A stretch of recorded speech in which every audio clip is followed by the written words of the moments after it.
The views, information, or opinions expressed in this program are those of the individual guests and do not necessarily reflect the views or positions of Alaska's News Source or its parent company.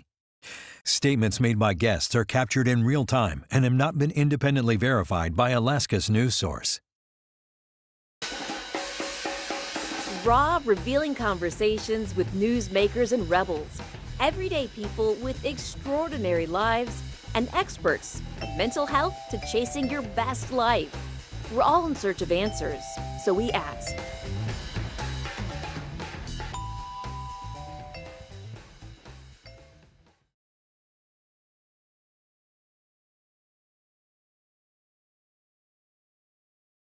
Thanks for doing this, and I'm glad to see your face again. I'm so happy to be with you again, but I'm happy to be a few thousand miles away. So tell me about the book. What do I expect? What you should expect is it is fiction. It is fiction. That nobody is anybody, and characters are a conglomeration of people I worked with both before I got to Alaska and in Alaska. But it's absolutely centered and based on the 2 years I spent in Alaska.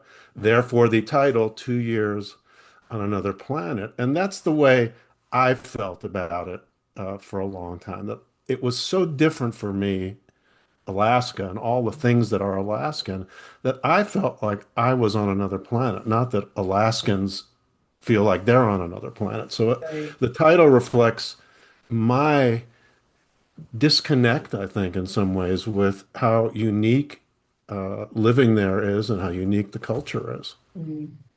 I always find that when people come to Alaska, you either come here with like the mindset of like, I'm going to be here for a year and then I'm out, or you're like, I'm just going to be here for a year and then you never leave. So you feel any of the pull could come back? I don't know if I would come back. I might. I wouldn't rule it out. One person said to me just the other day, gosh, you must have hated your time there to write a book like that. They hadn't actually read the Uh, book. And I said, I hope no one gets that idea because I loved the work we did. I loved the stories we covered. And I think that is reflected in this fictional novel. And I loved the beauty. I mean, there's no place like it. Everywhere you look, it's beautiful. And it sounds like a cliche, but when you are there for a long time, it's not a cliche. There were days that would, uh, I said, oh, I'm going to leave the building for lunch. And I would just drive down the 20 minutes or whatever it took to get down to Potter Marsh and walk the boardwalk. Like you don't have that anywhere else so close. And that's nothing compared to what you find an hour north or an hour east. So I love that. And the dark and the light, I know that bothers a lot of people when they move to Alaska. It never bothered me. It really didn't. hmm. But the thing that did bother me was that you don't see a roof for 5 months. The snow never melts for the Right? longest.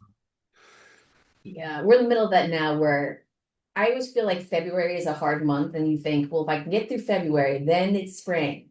And then you actually get to April and it's still like winter's still holding on tight. And I'm just like, I want green and color.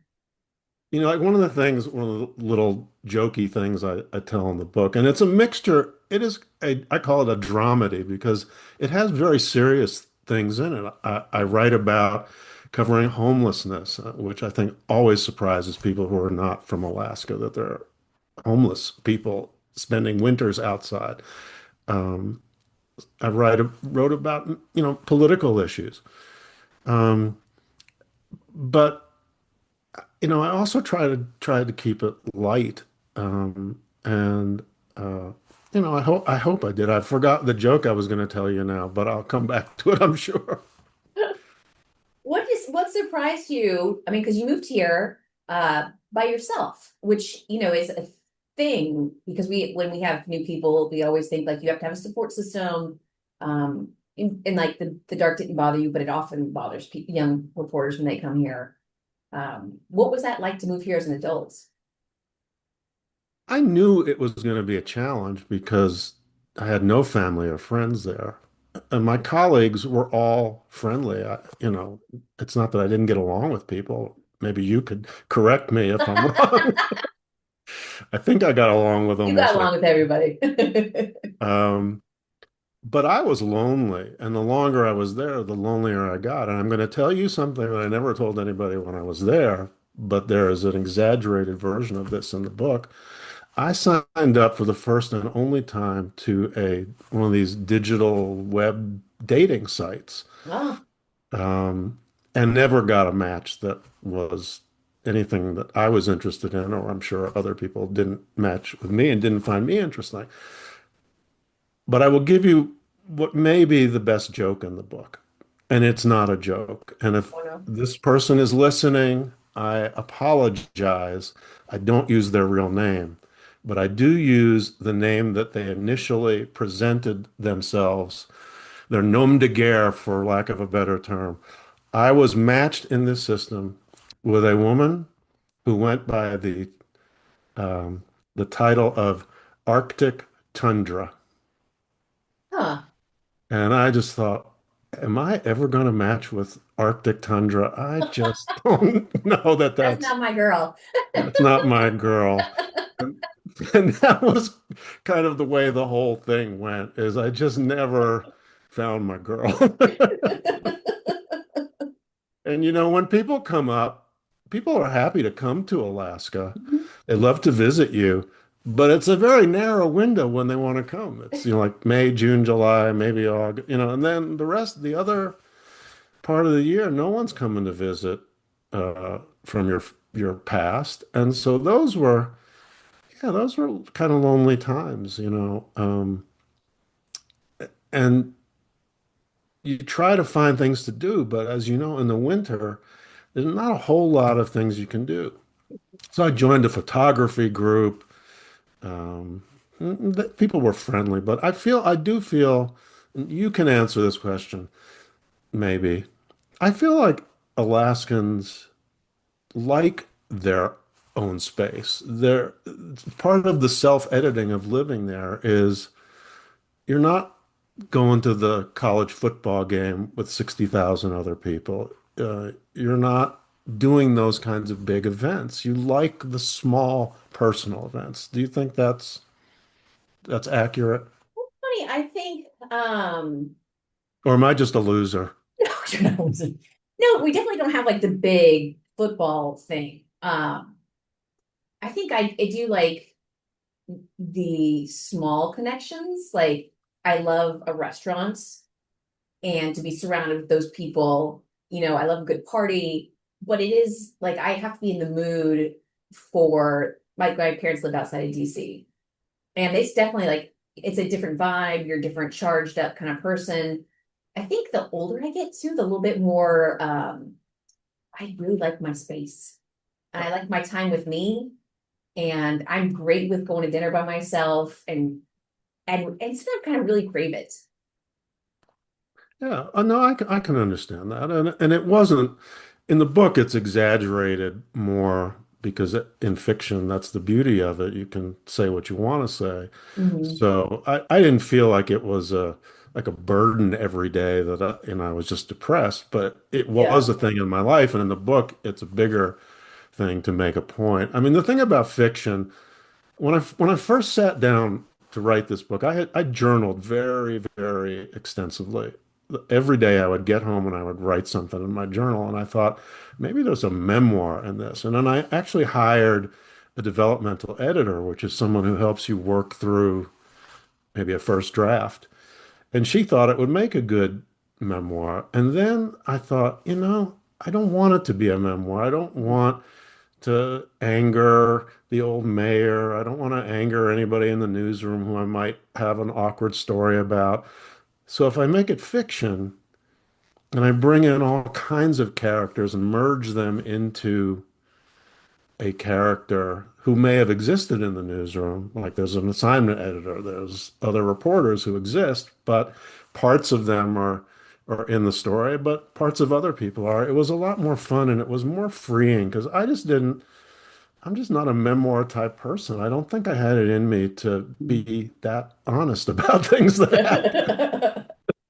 And there are always things like a friend of mine who's been in the news business for decades says, if you don't like arguing, you shouldn't be in the news business. And there's a lot of truth to that. And sometimes those arguments are angry arguments and they lead to people's feelings being hurt. And I didn't want to write about that. It was more fun to have fun. So, Mhm. like, here, there's a story, and I think this was in the excerpt, and you may have referred to it when we were talking earlier. There's a story about someone having an award smashed Yes, accidentally like and the table getting, kind of anchor. yeah, and getting mad. Mhm. That is really totally based on an executive I worked with at CNN who, when he got the job, he had the management come in and build an entire new shelf behind him where he could stack up all of his Emmys and Oh, other wow. awards, and he had special lighting put in. And he must have had, 50 awards in there. It made me think at the time, even, like when you're on an airplane and they go through the emergency drill and they tell you, Uh-huh. now, if we open the door and you got to evacuate, leave everything behind. This guy would not have left those awards behind. If the building was collapsing in an earthquake, he'd be grabbing up every award he could. Uh, but I had to move it to Alaska, so I created a scene there. But so there's a lot of things like that where I don't know, maybe it's me getting even for things that happened in my life. It's therapeutic. Writing was therapeutic for Oh, I'm me. sure.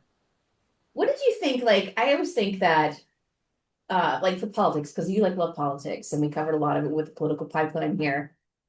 I And miss that more than anything else. the pipeline, Yes. it was fun. Because we just had fun with it. Yeah, it was I mean, fun. it was serious. We covered everything seriously, but it Yeah, was just fun. yeah.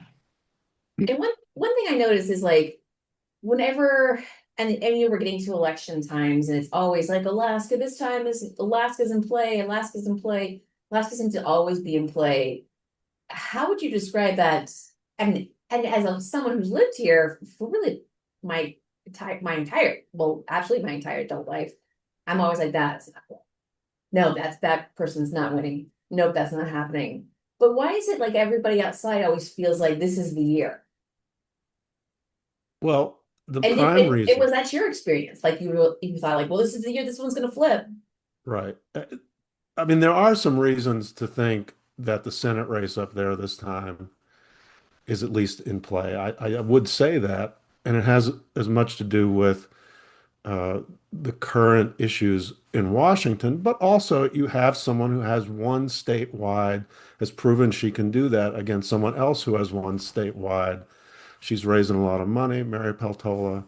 So I think in that case, it seems like it might be in play. But the real reason is, and I find this over and over and over again, even smart people who cover politics just don't have a clue about Alaska. Alaska is another planet to everyone in the lower 48. It just is.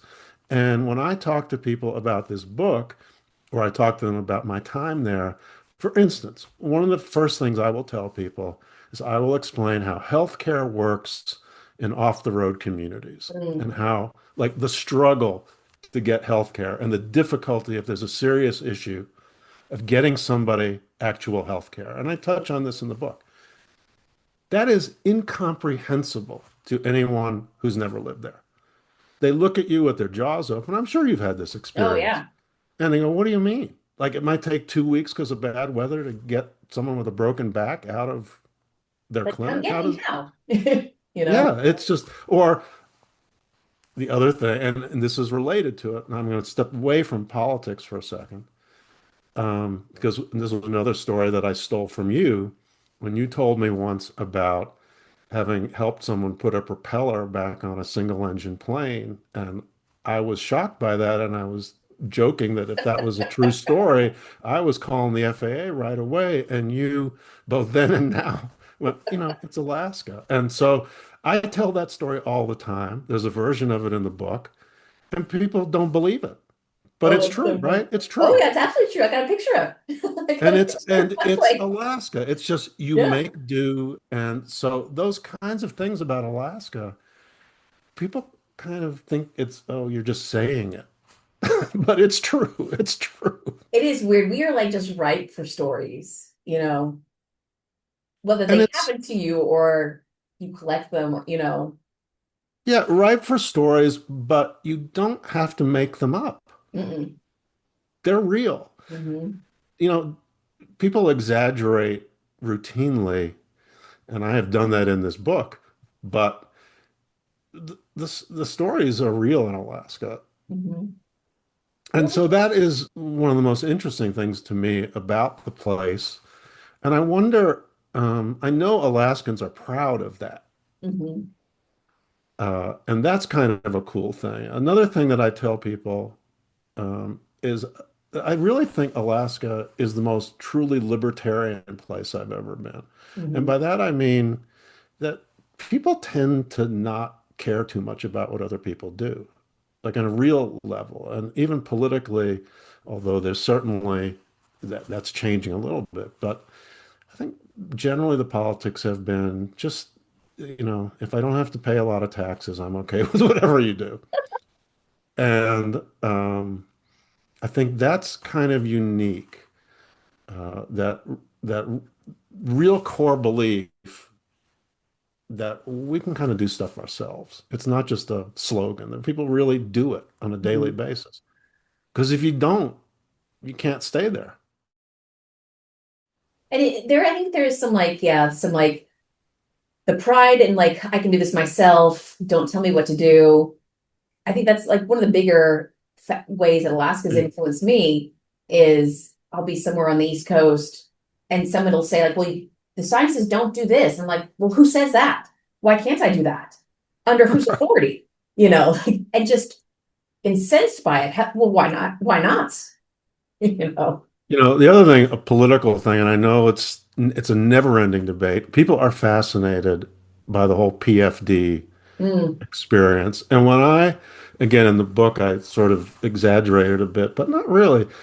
Like that PFD check is so important. And it's like the radio ads and the newspaper ads and the TV ads, and people wonder what day the check is going to come.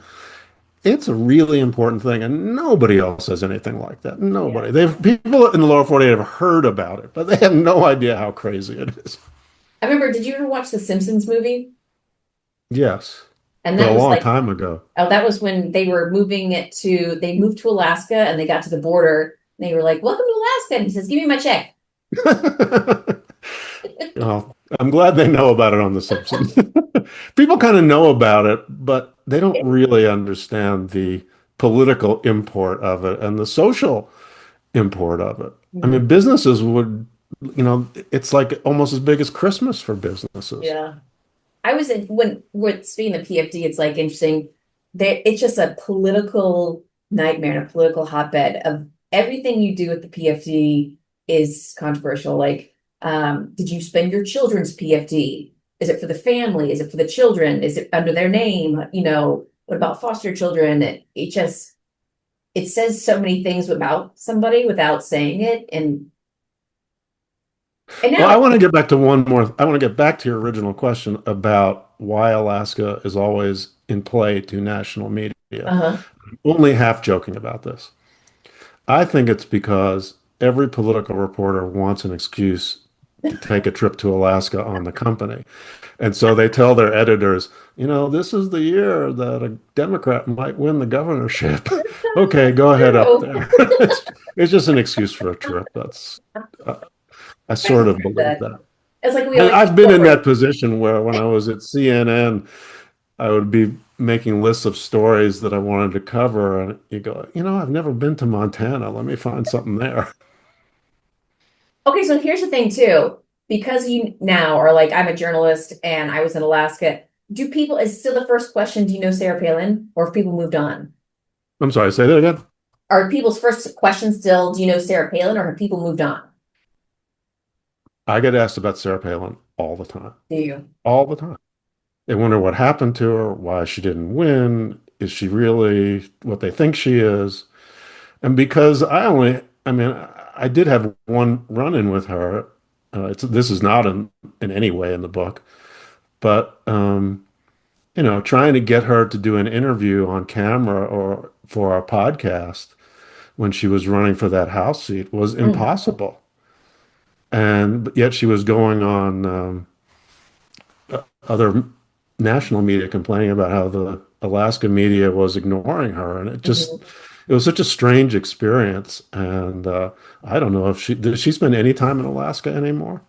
I haven't seen her, but that's not saying anything. Right. Yeah. I mean, politicians are politicians, but you would think you would think that she might have wanted to do an interview with us because we were a big organization and it could have only helped. She was, when I was younger, she was the governor, and that's when I covered the session, which, they're in Juneau.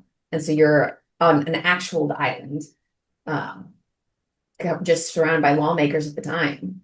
And she was well respected then, wasn't she? Everybody loved her. There was one lawmaker, Ralph Samuels, who was the one opposing voice. And every day we would have to interview Ralph because he was the one lawmaker who disagreed with her. And he'd be like, "Hey, Ralph, how's it going? Can we talk to you?" I mean, John McCain didn't pick her because she was a terrible nobody. He picked her because she was successful at that point Hmm. and she was good on TV. So, my issue with her wasn't her politics. It was her avoidance of wanting to answer questions. And that is a topic that's in the book because that's a serious topic. And I just felt like I had to touch on that. We had run-ins constantly with the mayor and constantly with different corporate types and even with the Iditarod people who, they're losing sponsors and they don't want to talk about it. And, they go on their own social media and they sort of preempt having to answer a difficult question. And that's their right. But I think especially if you're an elected official or if you're asking for government money, or if you're a big employer, it's better for everybody if you make time to answer questions. And certainly it's not everyone who acts like that, but I don't know how the current mayor is on that issue, but certainly the mayor when I was there, Mayor Bronson, we had many, many run-ins with him where he just got mad at us, at other crews, at reporters for the newspaper. He just didn't like talking to the media. Do you think that's like any part of any national trend, or do you think that's, Yes, yeah? 100%, 100%. It's Um, you know, people wonder why they see the same talking heads on the cable news networks or on the Sunday talk shows. It's because only a few people will say yes to those shows unless Mhm. there's some huge story that they feel they need to go on. And then they answer the question by not answering the question with prepared talking points. And it becomes, I think it's boring to the audience and it's not informational to anybody. So it's if people have learned as the power of traditional media has declined, they've learned they can avoid traditional media. They can go to friendly local media, podcasters, talk radio stations. They can use their own social media. And so, in some sense, they don't need us anymore. And maybe some of the listeners will go, why, why, why? Why are you crying so much? But I think it's bad for society. I just do. And this is not a partisan thing. There's a story today, and I think, I don't know when this will be aired, but there was a story about AOC Mhm. in Washington never talking to traditional media and only going to sort of friendly media. So it's just not I don't think it's a good thing. All right, I'm off my soapbox now. I guess when you Back to the funny stuff. You when know, so go one ahead. of another quick story has nothing to do with politics, just to change the topic, and you can shut me up if you want. Um, one of the things that amused me at the station was how everybody loved to get their Goldie Awards. Yeah. For those listening, watching, Goldie is probably the top award you can get in the state, within the state. There are other regional, national things you can, and you guys just won a great national prize. So Oh, congratulations on thank that. you. I know that's a really wonderful achievement. It is, and I'm sure you're all proud of that. But it was just funny to me that these little thin pieces of paper that we were kind of the only television operation, so we were kind of competing against ourselves in a lot of ways. And in the book, I changed the name just because it seemed funny to me. In the book, I call them oilies. Uh, Um, because, oil is actually more important than gold now in that's Alaska. true. So people are arguing about whether they'll win an oilie this year. When you look back at your time here, is there one story that either was that just really sticks with you, whether it's funny or sad, or you just kind of can't stop thinking about it? Is there one that stands out? Yeah, it was our ongoing coverage of the homeless issue. Hmm. And this is the most serious thing I touch on in the book because not only is it terrible to be outdoors any place, but it's really unbelievably terrible if you're in Anchorage or in Fairbanks or in Juneau. Even in the summer, it's awfully cold at some Hmm. nights. Yeah. And people do not believe that there are hundreds of people maybe on the streets of Alaska with propane tanks in their tents. And I think covering that, from a journalist standpoint, it was, well, here's the mayor's plan. At one point, he wanted to put people on an airplane just to Hmm. get them out of the city. But, it's not like the city council, this Anchorage Assembly had better ideas. And I know that the current mayor still has to deal with this problem, and it's not solved. And it was just the intractability of it. And it was being out there. You and I did a live shot one morning, I think it was. Maybe it was in the evening. But for some reason, I think it was an earlier noon. I don't. I do remember it was 4 below. It was 4 below, and there was a guy with a big jug of vodka behind you.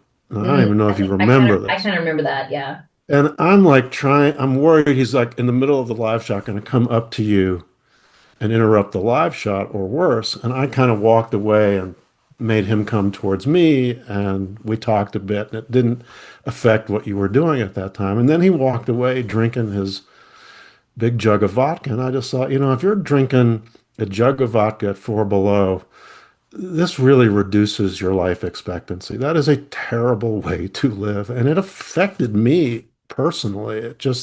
I felt kind of PTSD after a while. I feel PFD all the time. Um, Not that I like really had a psychological problem, but it stuck with me. Spending so much time covering a story that has not a lot of chance for a happy ending or even a solution. That really did affect me. Hmm. And So I so, felt it was important in the book to not make jokes about that. yeah. No, it's heartbreaking. It's heartbreaking, and then yeah, just all of it. There doesn't seem like there's ever like a right answer. You Right. know. I mean, one of the points I tried to make in the book, because I'm not I like politics, but I'm not a political writer. I'm not trying to be liberal or conservative. And so I tried to make the point in the book that although the mayor's plan, my fictional mayor, who was not anyone in particular, the fictional mayor had ideas that didn't work, but then the people in the assembly's ideas also didn't work because it's hard for anything to work. You make little incremental changes, but the problem still exists. And I remember a line that Mayor Bronson said during his campaign, his reelection campaign, and it stuck with me because I don't know how you answer it. Whatever the number was of something like, we've spent $28 million in the last 2 years on homelessness, and we have more homeless people now than before. How does this make sense? And I think a lot of voters can identify with that. You spend a Yeah. lot of money. What are you getting for it? Yeah. David, we are out of time, but where can people get the book? They can get the book everywhere books are sold online. It's at Barnes and Noble. It's at Amazon, Books a Million, everybody. 2 years on Another Planet, or is it Alaska? My shorthand is Northern Exposure in a TV newsroom. I can't wait to read it. I'm so excited. You're not allowed to read it. No one in the newsroom is allowed to read it. I may send people out to steal the books from. No, There's none in Alaska. everyone will recognize things, but everything and everyone is fictional.